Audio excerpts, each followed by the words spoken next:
Okay, progressing with our mouse theremin. The last time we looked at changing the pitch. Now let's add another feature, another function, and also change the volume or the amplitude. Okay, so most of the time in SuperCollider, you're dealing with an amplitude, I guess, based volume, and it's a scale from 0 to 1, really. That's most of the time what you'll be dealing with, and that seems to work pretty good.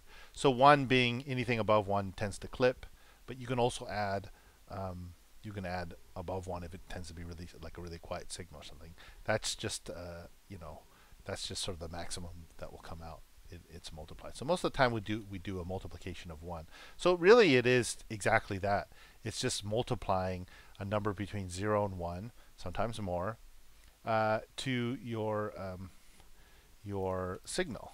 All right, it's really quite simple. So what we're going to do is create another argument, and we're going to call this amp, and we're going to give it a default. We'll just make it 0.85. We won't make it max amp yet.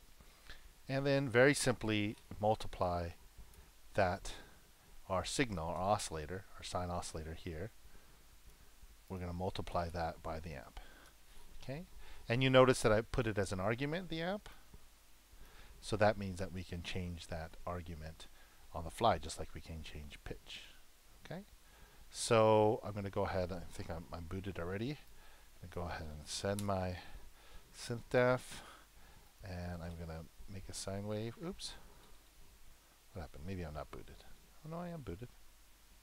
Oh, mini, it's mid-D sine. So that's a good thing to see, that if you misspell the synth label, or the synth-def is pointing to the synth-def, MIDI sine, if it doesn't exist, it's just not going to do anything because the synth-def isn't there. Okay. So there's that.